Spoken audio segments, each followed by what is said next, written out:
दर्शकवृन्द नमस्कार। यहाँहरूलाई केभी भ्लग्समा हार्दिक स्वागत गर्दछु।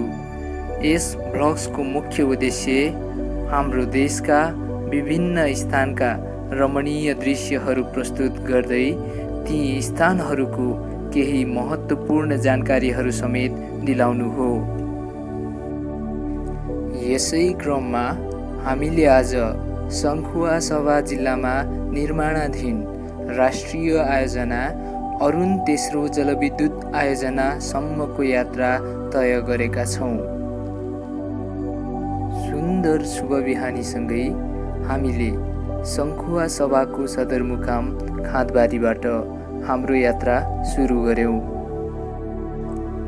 यहाँका स्थानीय जीवनशैली तथा प्राकृतिक सौन्दर्यतासँग रमाउँदै हामी यस कोशी राजमार्ग हुँदै अघि बढिरहेका छौँ।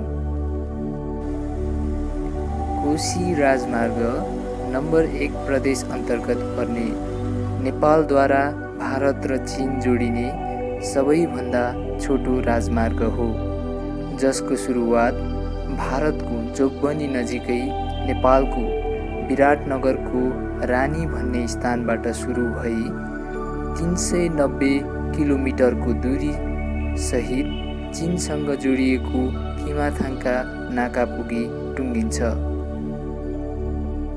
कला, संस्कृति र प्राकृतिक सौन्दर्यताले भरिपूर्ण भनिने हाम्रो देश यहाँका यी लोभलाग्दा दृश्यहरूले ती कुरालाई स्पष्ट पार्दछ।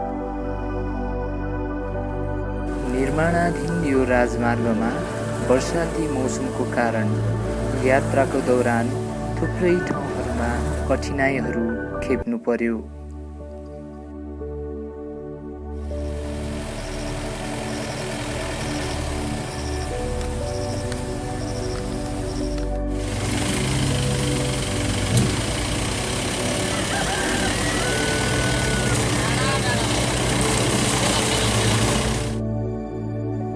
यी कठिनाइहरूका बावजुद पनि यहाँका साधारण जीवनशैलीका दृश्य र अन्य रमणीय दृश्यले हाम्रो यात्रामा मिठास थपिरहेको थियो।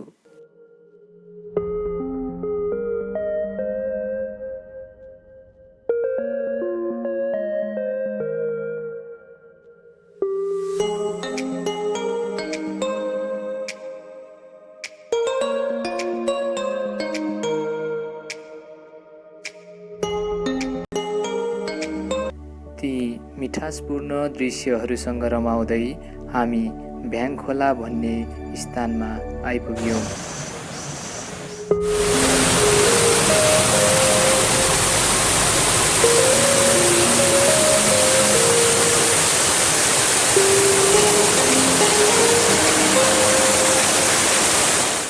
प्राप्त जानकारी अनुसार यस स्थान कटिसकेपछि खानाको लागि उचित स्थान कमै मात्रामा रहेकोले हामीले पनि यही खाना खाने निर्णय गर्यौँ।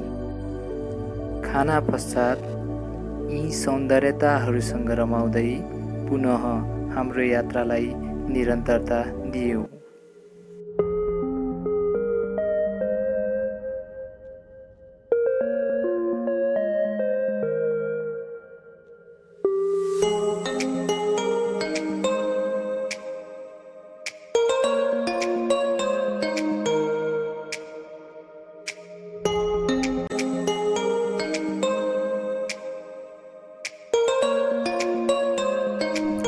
केही क्षणको यात्रा पश्चात हामी छ्याङकुटी भन्ज्याङ भन्ने स्थानमा पुग्यौँ।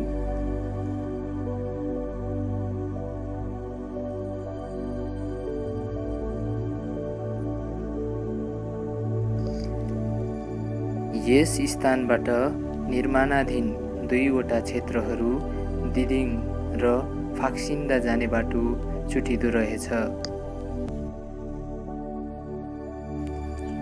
हामीले दिदिङमा रहेको निर्माणाधीन क्षेत्रतर्फ जाने निर्णय गर्यौँ।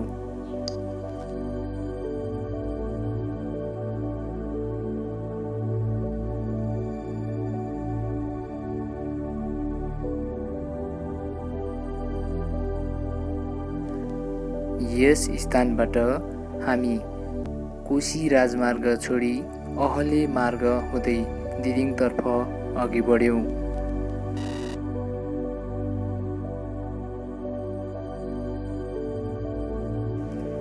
लगभग 7 घण्टाको निरन्तर यात्रा पश्चात हामी हाम्रो गन्तव्य निर्माण क्षेत्रमा पुग्यौँ। यस जलविद्युत आयोजना अरुण नदीमा निर्माणाधीन रहेको छ।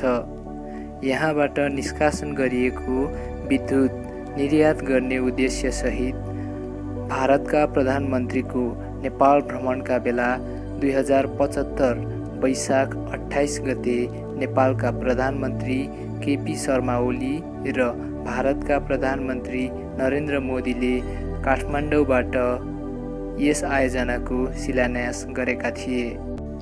1 खर्ब 4 अर्ब लागत लाग्ने यस आयोजनाको क्षमता 900 मेगावाटको हुनेछ। यस आयोजनाको निर्माण कार्य भारतीय सतलज हाइड्रो कम्पनीले पाएको छ। बिजुली उत्पादन भएको 25 वर्षपछि आयोजना नेपालको हुनेछ। दर्शकवृन्द, हाम्रो भिडियो कस्तो लाग्यो प्रतिक्रिया दिनुहोला। साथै हामीसँगै रहनको लागि यस्तै रमणीय र जानकारीमूलक भिडियो हेर्नका लागि हाम्रो च्यानललाई सब्स्क्राइब गर्न नभुल्नुहोला।